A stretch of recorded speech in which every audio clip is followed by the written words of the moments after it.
नमस्कार, मैं हूं आपके साथ रोहित। कई बार ऐसा होता है कि आप किसी से लड़ने में इतने खो जाते हैं कि सामने वाला आपके सामने कोई बात पूरी तरह से रखे उससे पहले ही आप ये सोच लेते हैं कि ये क्या कहने वाला है या क्या करने वाला है, और आप आधी बात सुनते ही अपनी प्रतिक्रिया देने लगते हैं। अक्सर आप ऐसा करके फंस जाते हैं जब आपको ये पता चलता है कि सामने वाला आपकी इस आदत को समझ चुका है और आपको फंसाने के लिए वो आपके सामने शुरू में आधी बात रखता है, और जब आप जल्दबाजी करके उसका विरोध करने लगते हैं तब वो आपके सामने पूरी बात कहता है और आप फिर मूर्खतापूर्वक इधर उधर देखने लगते हैं। कुछ ऐसा ही हुआ कांग्रेस नेता राहुल गांधी के साथ। शुक्रवार को सुबह खबर आई कि अमर जवान ज्योति को इंडिया गेट से हटा दिया जाएगा। बस फिर क्या था, राहुल गांधी, उनके समर्थक सरकार पर टूट पड़े और लगे उन पर आरोप लगाने कि वो इतिहास को मिटाने जा रहे हैं, सैनिकों के बलिदान को शर्मसार कर रहे हैं। कांग्रेसी युवा मोर्चा तो पूरे लाव लश्कर के साथ सड़क पर उतर गया, विरोध प्रदर्शन करने लगा।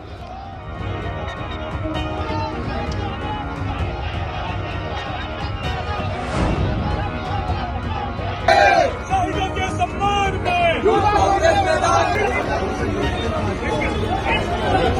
लेकिन जैसे ही राहुल गांधी ने ट्वीट किया और कहा, बहुत दुख की बात है कि हमारे वीर जवानों के लिए जो अमर ज्योति जलती थी उसे आज बुझा दिया जाएगा। कुछ लोग देश प्रेम व बलिदान नहीं समझ सकते, कोई बात नहीं, हम अपने सैनिकों के लिए अमर जवान ज्योति एक बार फिर जलाएंगे।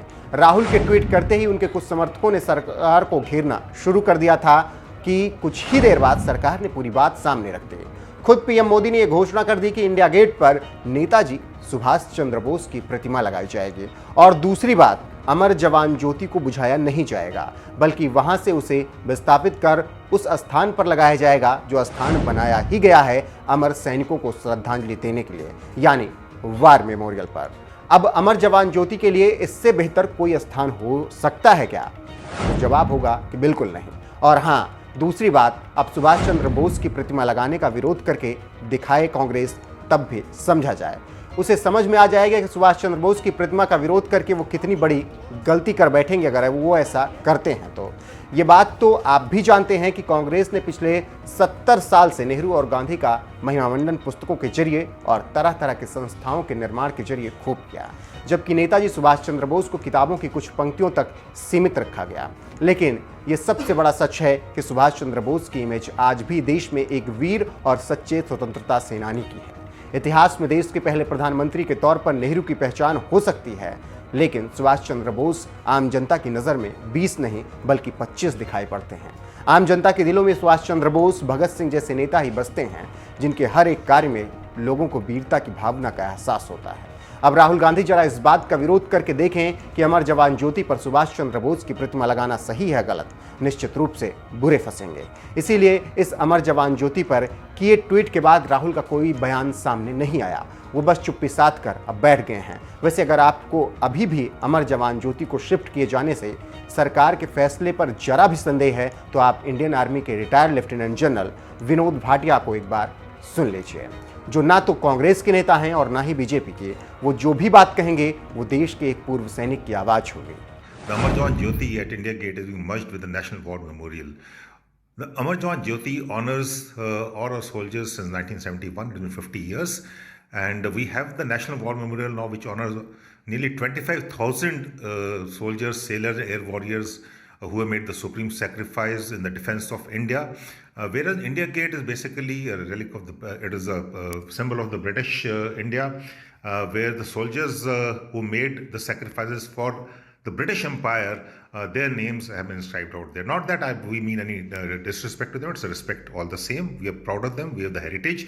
But time has come to shift the Amar Jawan Jyoti to merge it with the National War Memorial. If you go to India Gate, you find it's a very sacred thing, the Amar Jawan Jyoti. But however, in and around India Gate, you find our people who are picnicking there, who are making a lot of other things. But the National War Memorial is a sacred thing. It honors the Indian soldiers, the sailors and air warriors. It honors their supreme sacrifice. It also celebrates the soldiers. So I do feel that something which is being done is in the best interest of the armed forces and the nation and the people of India. We find hordes of people all across the country who converge and visit the National War Memorial to pay homage to our soldiers, sailors, and air warriors. So this, I think, is an excellent thing which is being done. 50 years since we've been paying respect at Amar Jawan Jyoti, and now time has come to shift it, to merge it with the flame at National War Memorial. वैसे बात अब अमर जवान ज्योति की छिड़ ही गई है तो आपको बता दें कि इस देश ने वो शर्मनाक दिन भी देखा है जब साल 2012 में दंगाइयों ने खुलेआम तांडव मचाते हुए मुंबई के आज़ाद मैदान में स्थित अमर जवान ज्योति को ही तोड़ दिया था। अब्दुल कादिर नाम के शख्स ने लात मारकर अमर जवान ज्योति को गिरा दिया था। और अगर आपको याद नहीं है तो बता दें, उस वक्त महाराष्ट्र में तो कांग्रेस की ही सरकार थी, केंद्र में भी कांग्रेस सत्ता में बैठी थी। और रही बात इंडिया गेट के अमर जवान ज्योति को शिफ्ट किए जाने की, तो आपको बता दें, इंडिया गेट प्रथम विश्व युद्ध के शहीदों का स्मारक है। अमर जवान ज्योति को 1972 में यहाँ शामिल किया गया था क्योंकि हमारे पास दूसरा स्मारक शहीदों के लिए था ही नहीं। आज़ादी के बाद हुए शहीदों को शान से खड़ा नेशनल वार मेमोरियल श्रद्धांजलि अब देता है। श्रद्धांजलि से जुड़े सभी समारोहों को पहले ही नेशनल वार मेमोरियल में भेज दिया गया है और शुक्रवार को अमर जवान ज्योति को भी इंडिया गेट से विस्थापित कर वार मेमोरियल की ज्वाला में समाहित कर दिया गया।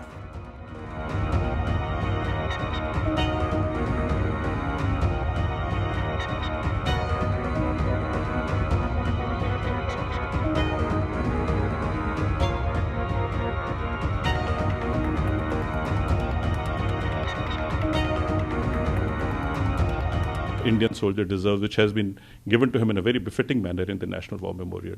So shifting is not the question. Where the honor lies is where the names are written, where the National War Memorial, all the Paramveer Chakra awardees, their busts are also there in the National War Memorial. So how is it that anybody can even question which is more important? Unknown soldier under the dome built by the British to honor their own British Indian Army, which got ultimately divided and got bifurcated when some soldiers or the units went to Pakistan. And that monument, really speaking, was a hurried affair. For 50 years, if nobody took an initiative to regularize this, now it has been regularized. So where is the confusion and where is the doubt? I do not understand. I think there is only one place, and that is the National War Memorial, that deserves this place of pride and respect.